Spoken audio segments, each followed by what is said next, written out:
Hi, hello, வணக்கம். Welcome to our channel Veeru vision. இன்றைக்கி நம்ம வீடியோக்குள்ளே போகிறதுக்கு முன்னாடி ஒரு முக்கியமான விஷயத்தை பேசிடணுன்னு நான் முடிவு பண்ணி வச்சுருக்கேன்.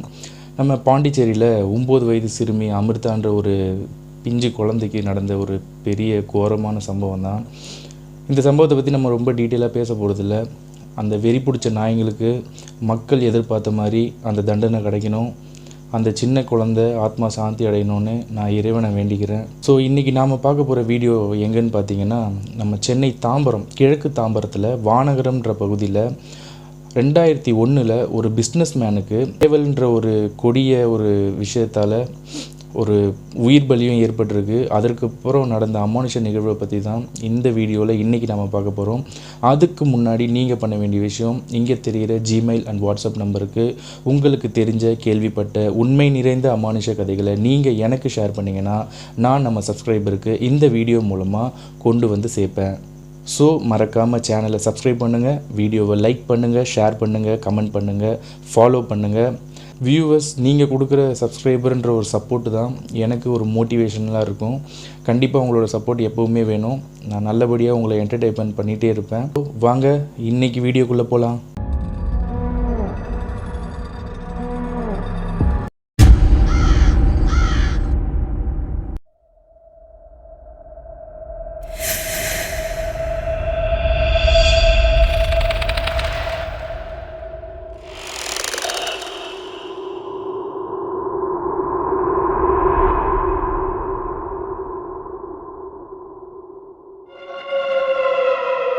(2001) சென்னை கிழக்கு தாம்பரம் பகுதியில் வானகரம்ன்ற ஒரு ஏரியாவில் நடந்த கொடூரமான அதிபயங்கர சம்பவம் தான் இன்றைக்கி நம்ம பார்க்க போகிற இந்த கதை. வானகரம் பகுதியில் பன்னீர்செல்வம், அவரோட மகன் 17 வயசு மகன் அஸ்வின், அப்புறம் அவங்களோட ஒய்ஃப் கனகவல்லி, இவங்க வாழ்ந்துட்டு வராங்க.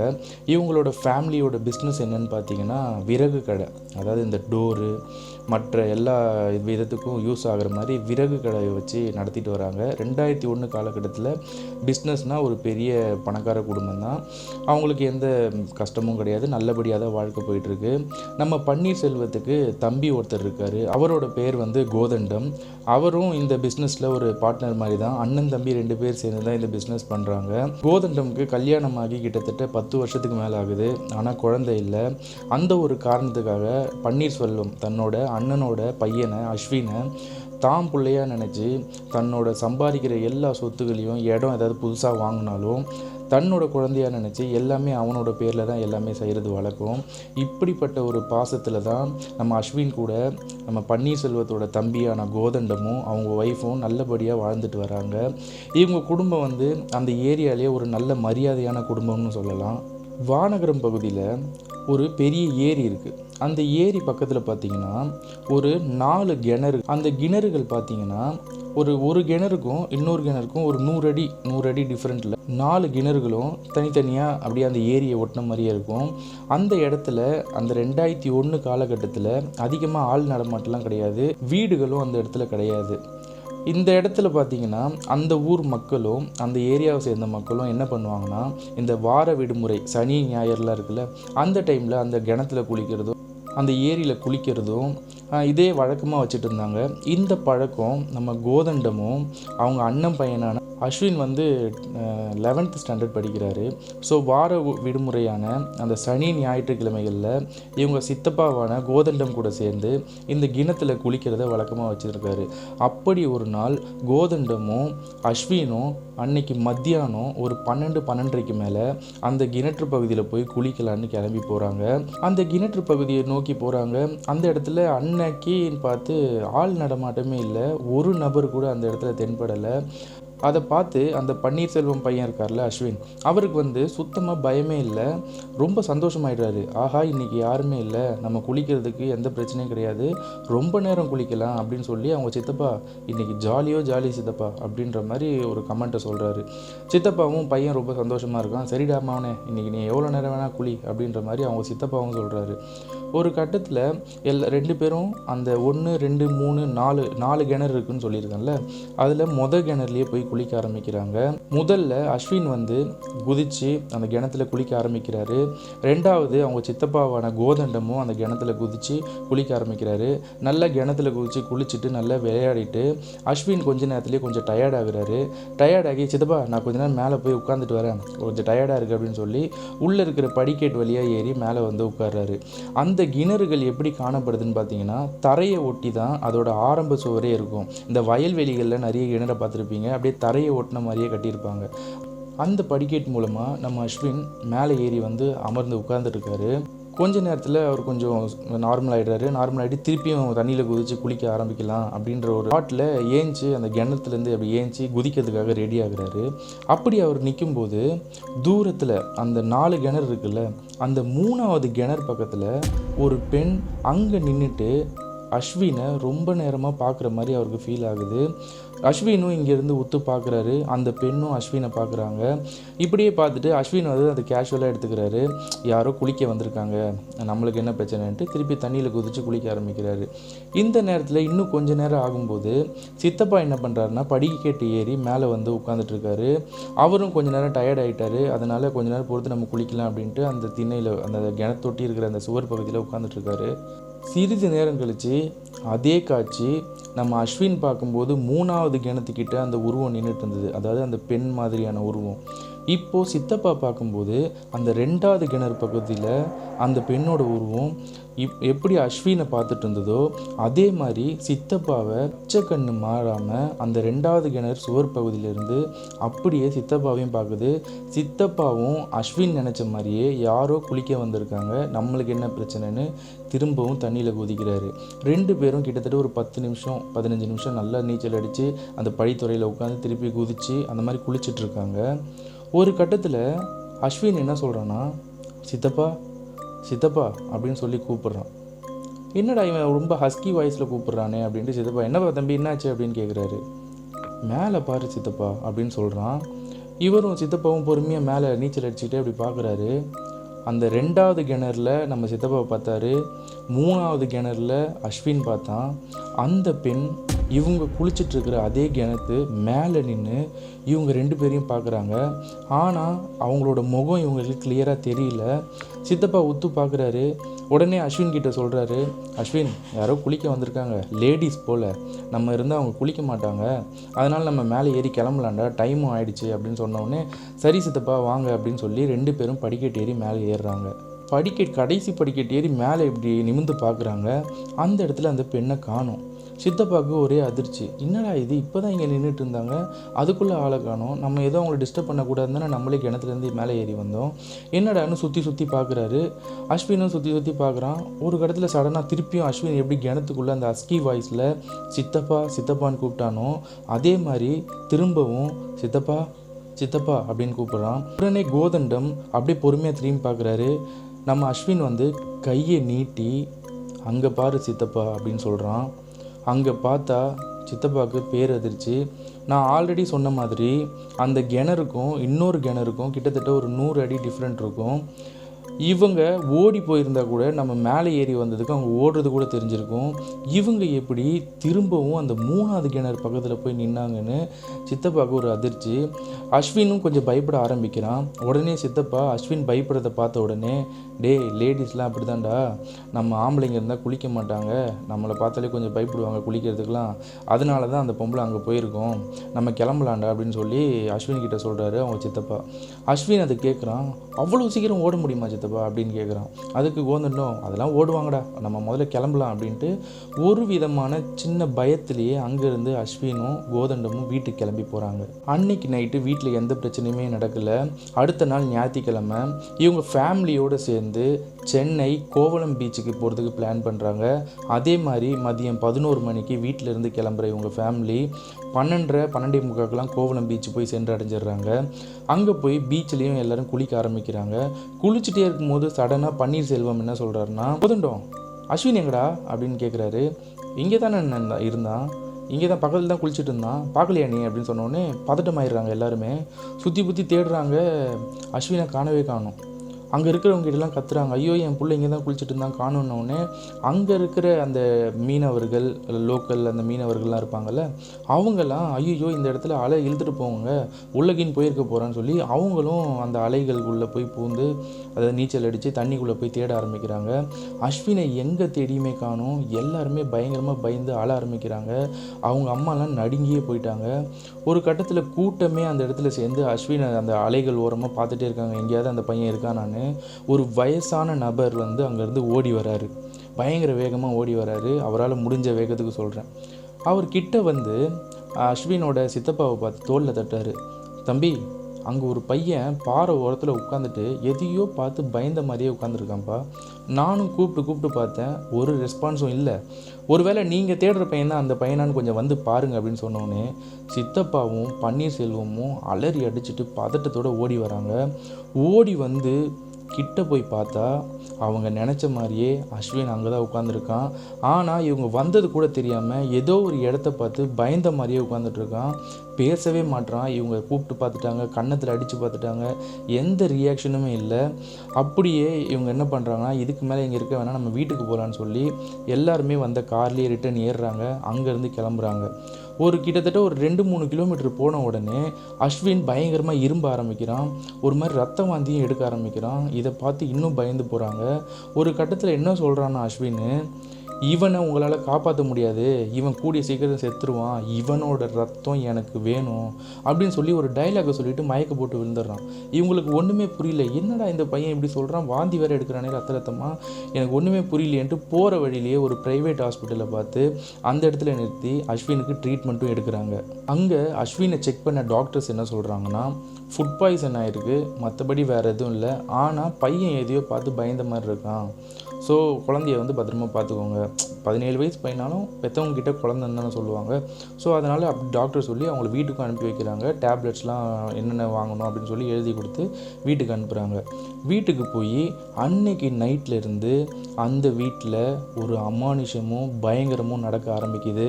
அன்னைக்கு நைட்டு அஸ்வின் ரொம்ப டயர்டாக இருக்கிற காரணத்தினால அஸ்வினோட ரூமில் அஸ்வினை படுக்க வச்சுட்டு அஸ்வினோட அம்மாவையும் அவங்க சித்தியையும் கூடவே இருக்க சொல்லிவிட்டு இவங்க பன்னீர்செல்வமும் கோதண்டமும் ஹாலில் உட்காந்து டிவி பார்த்துட்ருக்காங்க. கரெக்டாக 12-12:30 மேலே ஆயிடுச்சு. அவங்க அப்பாவும் சித்தப்பாவும் அங்கே டிவி பார்த்த மாதிரி தூங்கிட்டாங்க. அஸ்வின் பக்கத்துலேயே பெட்டில் அஸ்வின் படுக்கிறான். கீழே வந்து அவங்க அம்மாவும் சித்தியும் படுத்துட்ருக்காங்க. கரெக்டாக 12:30-1 இருக்கும் அந்த ரேஞ்சில் திடீர்னு அந்த ரூமில் பயங்கரமான ஒரு சிரிக்கிற சத்தம், ஒரு மாதிரி ரொம்ப கொடூரமாக இருக்குது அந்த சத்தம். திடீர்னு அழுகிற சத்தம் வருது, திடீர்னு சிரிக்கிற சத்தம் வருது, திடீர்னு அழுகிற சத்தம் வருது. இந்த சத்தம் ரிப்பீட்டாக அப்படியே நடந்துக்கிட்டே இருக்குது. இந்த விஷயம், இந்த சவுண்டு வந்து அவங்க சித்திக்கும் அவங்க அம்மாவுக்கும் கேட்கவும் ஆரம்பிக்குது. இவங்க என்னடா நம்ம ரூமில் யாரா இப்படி பண்ணுறா அப்படின்ட்டு பொறுமையாக எழுந்து பார்க்க ஆரம்பிக்கிறாங்க. அஸ்வின் பெட்டில் உட்காந்துட்டு தலையை குனிஞ்சிட்டு என்னமோ பண்ணிகிட்ருக்கான். இவங்க அம்மா திடீர்னு, டேய் அஸ்வின் என்னடா தூங்கலையா, பசிக்குதா, சாப்பிட்றியா அப்படின்னு கேட்கும்போது அவன் எதுவுமே பண்ணல. ஒரு மாதிரி தலையை பயங்கரமாக ஆட்டிட்டு அப்படியே உரும்புற மாதிரி சவுண்டு கேட்குது. இவங்க திரும்பவும் கிட்ட போய் பார்க்கும்போது அவங்க பார்த்த விஷயம் அவ்வளோ பயங்கரமாக இருந்துச்சுன்னு குறிப்பிட்டிருக்காங்க. அஸ்வின் தன்னோட கைகளையே கடித்து அதுலேருந்து ரத்தத்தை குடிக்க ஆரம்பிக்கிறான். இதை பார்த்த உடனே சித்தியும் அவங்க அம்மாவும் அவன் கையை பிடிச்சி இழுக்கிறாங்க. அவன் கையை உதறி விட்டுட்டு அவங்க அம்மாவை அப்படி பார்க்குறான். அவனோட கண் ஃபுல்லாக வெள்ளையாக இருந்ததாகவும் அந்த ரத்தம் வடிகிறதுக்கும் அவன் கண் வெள்ளையாக இருந்ததுக்கும் தன்னோட புள்ளையாக இதுன்னு பார்த்து பயந்து ஒரு ஸ்டெப் பின்னாடி போனாங்க அப்படின்றதையும் குறிப்பிட்டிருக்காங்க.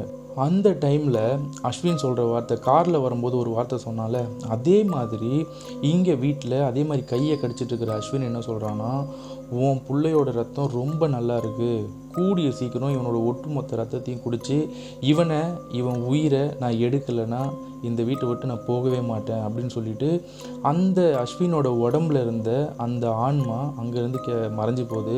டக்குன்னு அஸ்வின் மயக்க போட்டு விழுறான். கொஞ்ச நேரத்துலேயே சுயனுக்கு வந்த அஸ்வின் என்ன பண்ணுறான்னா பயங்கரமாக அழ ஆரம்பிக்கிறான். ஐயோ அம்மா வலிக்குதுமா, கையெல்லாம் வலிக்குதுமா அப்படின்னு சொல்லி, யார் என் கையை இப்படி பண்ணுதுன்னு சொல்லி அவங்க அம்மாவையே திரும்ப பார்த்து கேட்குறான். அவங்க அம்மாவுக்கு ஒரே அழுகை, என்ன சொல்கிறதுன்னு தெரில. குழந்தை குழந்தைக்கு இந்த மாதிரி நடக்கிறதும் தெரில, நம்ம கண்ணு முன்னாடி பார்த்தாச்சு இவ்வளோ பெரிய கொடூரத்தை. அவனுக்கு என்ன சொல்லி புரிய வைக்கிறதுன்னு தெரியாமல் வீட்டில் இருந்த இந்த பேண்டேஜ் அதெல்லாம் எடுத்து அவனுக்கு ட்ரீட்மெண்ட் பண்ணி இவங்களே கையில் கட்டு போட்டு விடுறாங்க. இந்த சத்தம் கேட்டு அங்கேருந்து ஓடி வந்த சித்தப்பாவும் அவங்க அப்பாவும் என்னாச்சுன்னு கேட்டோடனே நடந்த எல்லா விஷயத்தையும் சொல்கிறாங்க. கீழே பார்த்தா அந்த பெட்டில் கீழே எல்லாத்துலேயுமே ரத்தம் சிந்திருக்கு. இதுக்கு மேலே நம்ம பொறுமையாக இருக்கக்கூடாது, இதுக்கான ஒரு முடிவை எடுத்தே ஆகணும்ன்ட்டு பன்னீர்செல்வத்தோட அப்பாவும் அவங்க சித்தப்பாவும் பேச ஆரம்பிக்கிறாங்க. அஸ்வினோட சித்தப்பாவுக்கு இந்த பக்கத்தில் இருக்கிற அருகாமையில் இருக்கிற காலபைரவர் கோயிலுக்கு போகிறது வழக்கமாக வச்சுருந்துருக்காரு. அப்படி போகிற நேரத்தில் ஒரு சாமியார் ரொம்ப பழக்கமாயிருக்காரு. அவர் நிறைய நல்லது செய்கிறாரு. அதாவது இந்த மாதிரி பேய் பிசாசு அமானுஷ விஷயங்களை சரி பண்ணுறதும் நிறைய குறி சொல்கிறதும் நல்லது பண்ணுறதும் இந்த கண்டினியூஸாக பண்ணிகிட்ருக்கிற ஒரு சாமியார் தான். அவரோட ஞாபகம் இதுக்கு மேலே நம்ம டைம் வேஸ்ட் பண்ணக்கூடாது, நம்ம பிள்ளையை நாம தான் காப்பாற்றி ஆகணும், இதுக்கு மேலே டைம் வேஸ்ட் பண்ண வேணாம்னு சொல்லி அங்கேருந்து கார் எடுத்துகிட்டு நீங்கள்லாம் வீட்டில் குழந்தைய பார்த்துக்கோங்க, நான் போய் அவரை பார்த்துட்டு வரேன்னு சொல்லி இங்கேருந்து கோதண்டம் பயங்கர வேகமாக கார் எடுத்துகிட்டு போயிட்டு காலையில் 6 மணிக்கெலாம் அந்த காலபைரவர் கோயிலை ரீச் ஆகுறாரு. அந்த சாமியாரை போய் பார்த்து வீட்டில் நடந்த எல்லா விஷயத்தையும் சொல்கிறாங்க.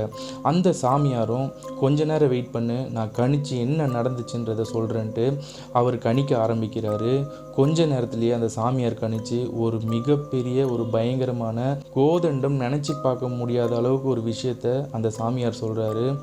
உன்னோட தொழில் ரீதியாக இருக்கிற எதிரிங்க, அவங்கள நான் எதிரின்னு சொல்லலை, உன் கூடவே உன் அண்ணன் கூடவே நல்லபடியாக பழகின உன் துரோகிங்க, நீங்கள் தொழிலில் வளர்கிறது பிடிக்காம உங்கள் வீட்டில் இருக்கிற ஒரே பையனான அஸ்வினை கொல்றதுக்கு ஒரு சுடுகாட்டிலிருந்து கொடூரமான இரத்த வெறி பிடிச்ச பயங்கர ஆக்ரோஷமான ஒரு பிசாசை, ஒரு இரத்த வெறி பிடிச்ச பிசாசை உங்கள் வீட்டில் ஏவி விட்டுருக்காங்க.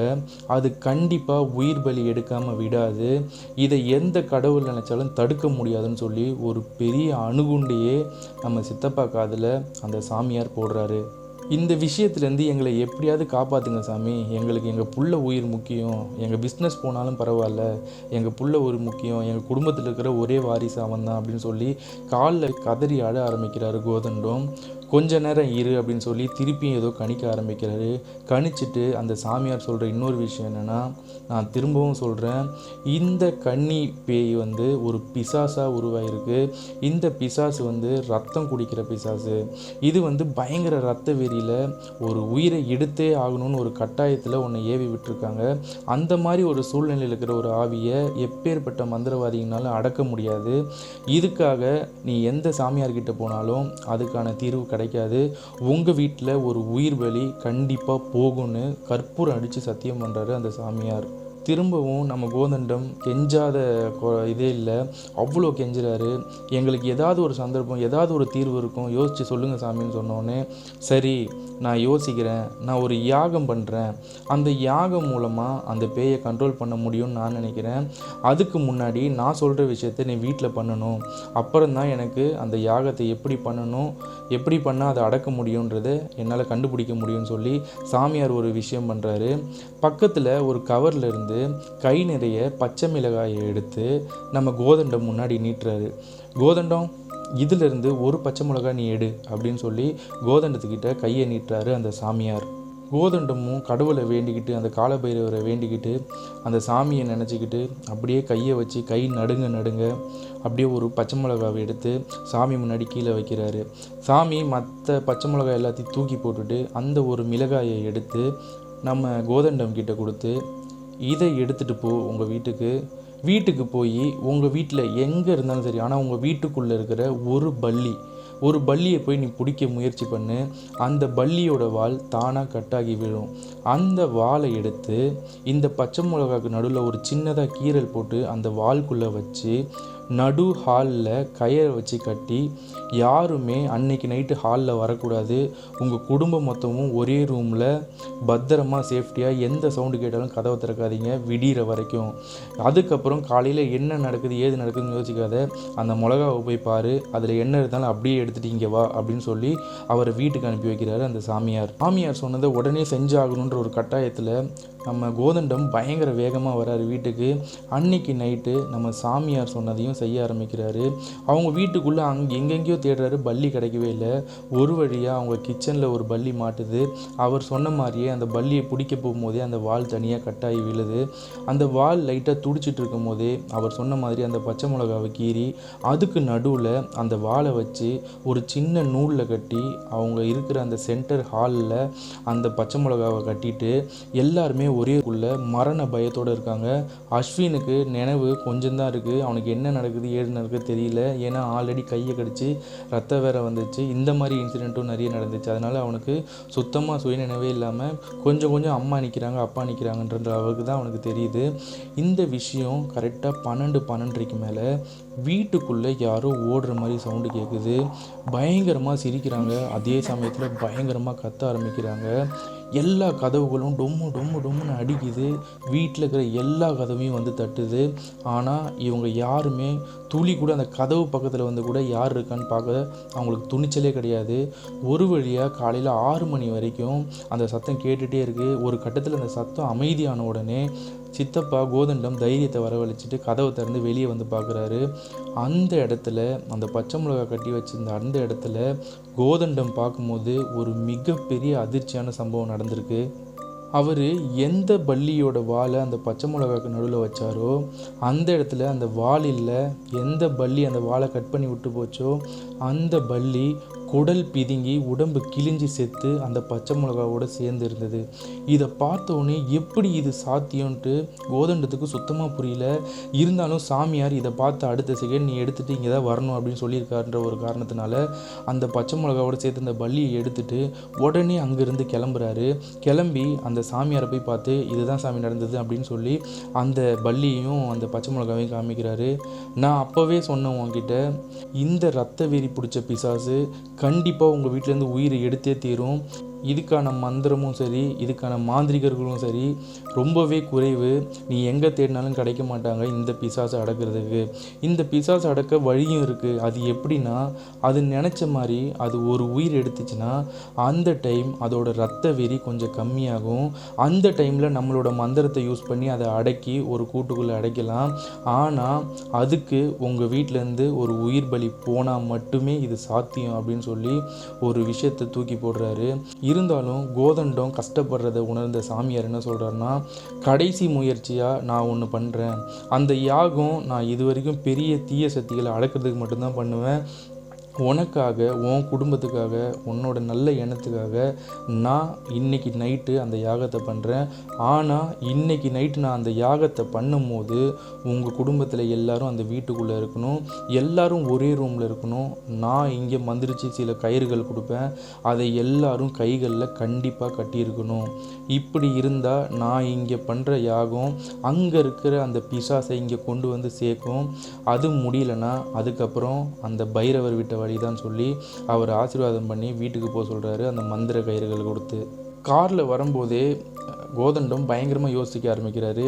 ஏன்னா சாமியார் எப்போவுமே ஒரு விஷயத்தை முடியும் முடியாதுன்றதை ஓப்பனாக சொல்கிற ஆள். இவர் இவ்வளோ அப்படியே அடித்து சொல்கிறாரு. கண்டிப்பாக இது உயிர் பலி எடுத்தால் தான் இந்த ஆத்மாவை அடக்க முடியும்னு ஒரு சூழ்நிலை வந்துச்சு. இதுக்கப்புறம் என்ன பண்ண போகிறோம் அப்படின்ற ஒரு தாட்லேயே காரை ஓட்டிக்கிட்டு வீட்டுக்கு போகிறாரு. சாமியார் சொன்ன விஷயத்த ஃபுல்லாக சொல்லாமல் இந்த கயிறை கட்டிட்டு நம்ம இன்றைக்கி இந்த ரூமில் இருக்கணும், சாமி அங்கே யாகம் நடத்துகிறாரு, நான் சாமி கூட இருக்கணும்னு ஒரு பொய்யை சொல்கிறாரு.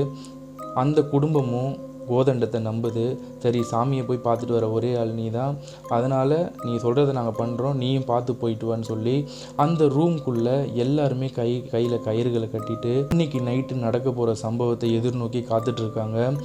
கோதண்டம் எல்லார் கையிலையும் கயிறுகளை கட்டிட்டு, யாருமே எந்த சத்தம் கேட்டாலும் வெளியே வந்துடாதீங்க, எக்காரந்து கொண்டும் யார் உங்களை வெளியிலேருந்து கூப்பிட்டாலும் கதவை திறக்காதீங்க, விடிய காலையில் ஆகிற வரைக்கும் யாரும் இந்த ரூம் விட்டு வெளியே வராதிங்க, பிள்ளைய பத்திரமா பார்த்துக்கோங்க, நீங்களும் பத்திரமா இருங்க அப்படின்னு சொல்லிட்டு இவர் வெளியே வந்து அந்த கயிறை கட்டின மாதிரி கட்டிட்டு பக்கத்து ரூமில் போயிட்டு கதவை லாக் பண்ணிக்கிறாரு. அன்னைக்கு நைட்டு கரெக்டாக 1:15 வீட்டு லேண்ட்லைன்லேருந்து ஃபோன் பண்ணுறாரு நம்ம சாமியாருக்கு கோதண்டம். சாமி இந்த மாதிரி பூஜையை ஆரம்பிச்சிட்டிங்களா அப்படின்னு சொன்ன உடனே, இன்னும் 2 நிமிஷத்தில் ஆரம்பிச்சிருவேன், எல்லோரும் கயிறை கட்டிக்கோங்க, ரூமை விட்டு வெளியே வராதிங்க அப்படின்னு சொல்லி சாமி ஒரு எச்சரிக்கை கொடுக்குறாரு. சரி சாமின்ட்டு லேண்ட்லைன் ஃபோனை கட் பண்ணிவிட்டு கோதண்டம் பக்கத்து ரூமில் இருக்கார். பக்கத்து ரூமில் கயிறை கையில் கட்டிக்கிட்டு பக்கத்து ரூமில் தனியாக இருக்கார். ஒரு கட்டத்தில் அவர் சொன்ன அந்த 2 நிமிஷம் தாண்டி பூஜைகளும் அங்கே ஸ்டார்ட் ஆகிடுச்சு. கோதண்டம் தனியாக ரூமில் இருக்கார். அந்த நேரத்தில் அந்த வீட்டுக்குள்ளே பயங்கரமாக பாத்திரங்கள் உடையுது. ஒரு கரிய உருவம் பயங்கரமாக இருக்குது. அந்த உருவத்தை நம்ம விலாவரிக்கவே முடியாது, அந்த அளவுக்கு கொடூரமாக இருந்ததாக சொல்லியிருக்காங்க. அந்த உருவம் எப்படி இருக்குன்னா, பயங்கரமாக வெந்து அப்படியே அந்த கண்ணெல்லாம் வெளிரி போய் அப்படியே ஃபுல்லாக கருப்பு உருவம். அதோட உருவத்தை நீங்கள் நிழலில் பார்த்தீங்கன்னா, இருட்டில் பார்த்தீங்கன்னா, நிழல் இருட்டில் இருந்தால் எப்படி தெரியுமா, அந்த மாதிரி தான். ஆனால் அதோட கண் சிவக்க சிவக்க ரத்தம் வடிய இருக்குமா. அந்த மாதிரி அந்த பிசாசு இருந்ததாக கூறப்படுது. அந்த உருவம் என்ன பண்ணுதுன்னா, வீட்டில் இருக்கிற எல்லா பொருளையும் தூக்கி போட்டு உடைக்குது. எல்லா கதவுகளையும் அன்னைக்கு பண்ண மாதிரியே தட்டுது. வெளியே வா, உங்கள் ரத்தம் எனக்கு வேணும், அந்த பையனை ஒழுங்காக வெளியே அனுப்புங்க, உங்கள் கையில் கட்டியிருக்கிற கயிறை தூக்கி போடலை, உங்கள் எல்லாத்தையுமே சாவடிச்சிருவேன்னு சொல்லி பயங்கர ஆக்ரோஷமாக கத்துது. இதை எல்லாமே இந்த ரூமில் இருக்கிறவங்க கேட்டு நடுங்கி போய் ஒரு மூலையில் உட்காந்துட்ருக்காங்க. அவங்க பையனை இருக்க கையில் பிடிச்சிட்ருக்காங்க. யாருக்கு என்னன்னாலும் சரி, அஸ்வினுக்கு எதுவுமே ஆகக்கூடாதுன்னு ஒரு தீர்க்கமான முடிவில் இருக்காங்க. பக்கத்து ரூமில் இது எல்லாம் நோட் பண்ணிகிட்ருக்கிற கோதண்டம் என்ன பண்ணுறாருன்னா, பொறுமையாக கதவில் இருக்கிற ஓட்டை வழியாக எட்டி பார்க்குறாரு. அந்த உருவம் இவரோட ரூமுக்கு வெளியே தான் நின்றுட்டுருக்கு. ஒரு பாசிட்டிவ் எனர்ஜி இருக்கிறதுனால அதால் அதுக்கு ரூமுக்குள்ளே போக முடியல.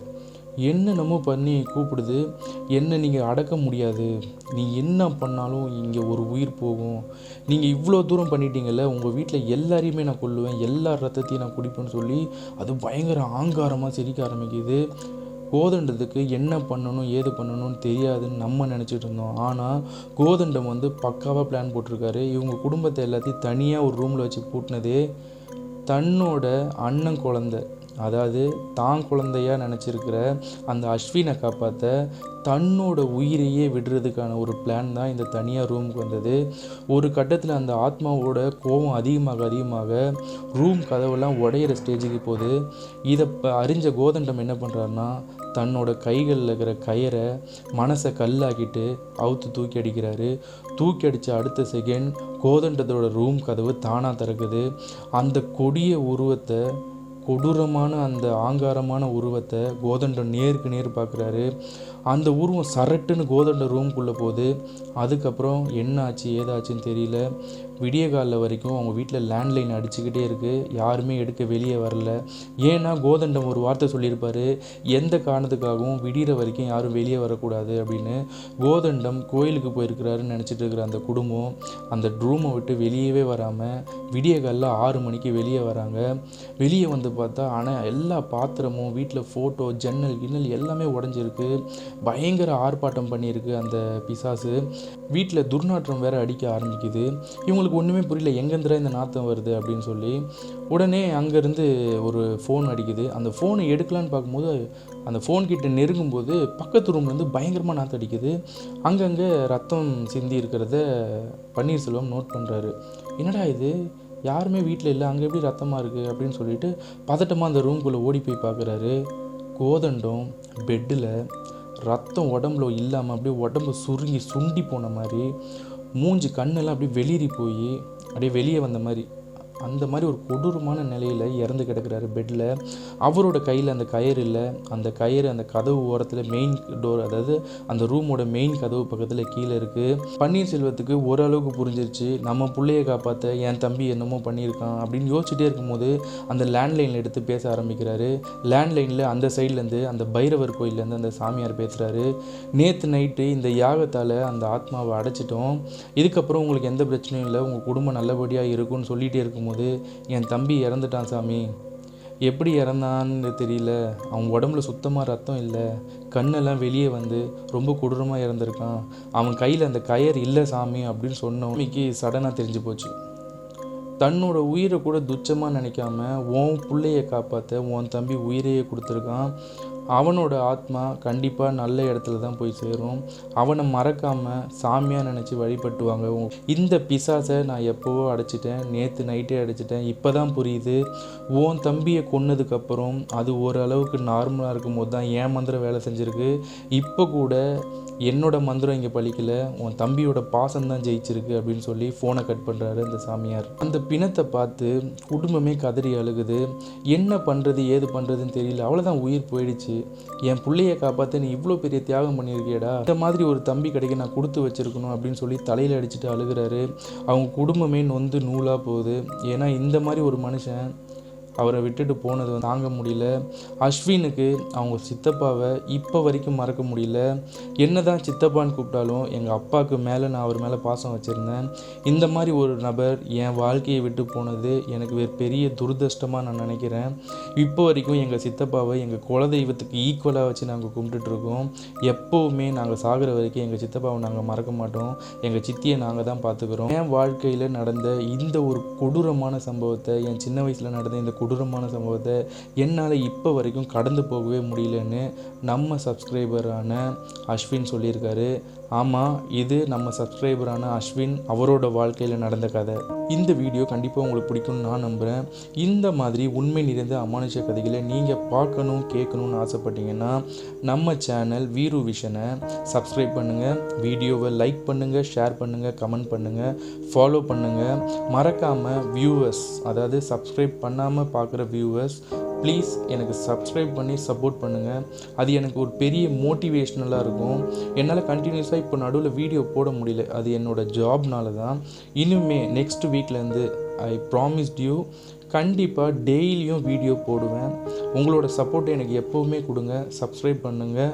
நாளைக்கு இதே மாதிரி உண்மை நிறைந்த அமானுஷ கதைகளில் இன்னொரு வீடியோவில் சந்திப்போம். தேங்க்யூ, பாய். இந்த கதையை பொறுத்த வரைக்கும் நாம் சிந்திக்க வேண்டியது, உறவுன்றது எவ்வளோ பெரிய ஒரு பந்தமாக இருக்குது பார்த்துக்கோங்க. பிள்ளையே இல்லை, அவங்க வயிற்றில் பிறக்கலை, அவங்கள பிள்ளையாக நினச்சாங்க. பிள்ளையாக நினச்சது மட்டும் இல்லாமல் அவனுக்காக உயிரே கொடுக்குறாங்க. அதாவது கூட்டு குடும்பமாக இருந்தால் தான் அதோட அருமை தெரியும். இந்த மாதிரி அண்ணன் தம்பி அக்கா தங்கச்சி இப்படி இருக்கும்போது அதோட பாசன்றது மிகப்பெரிய லெவலில் நம்மளுக்கு கிடைக்கும். ஸோ எல்லாருமே குடும்பத்தை விட்டு கொடுத்துடாதீங்க. எல்லாருமே எல்லாருக்கும் ஒரு கட்டத்தில் தேவைப்படுவாங்க. நாம் இருக்கும்போது யாரும் நம்ம சம்பாதிக்கலைன்னு நினச்சிக்கோங்க, மனுஷங்களை சம்பாதிக்கலைன்னு நினச்சிக்கோங்க. நம்ம சாகும்போது ஒருத்தன் கூட வந்து நிற்க மாட்டோம். நம்ம உயிரோடு இருக்கும்போது எத்தனை பேர் வேணால் நம்மளுக்கு பாராட்டலாம், இது வேணால் பண்ணலாம். ஆனால் சாகும் போது எத்தனை பேர் கண்ணீர் விடுறான்றது தான் நம்ம இருந்துட்டு போனதுக்கான ஒரு அடையாளம். இந்த வீடியோ பற்றி நீங்கள் என்ன நினைக்கிறீங்கன்றதை கமெண்ட்டில் சொல்லுங்கள்.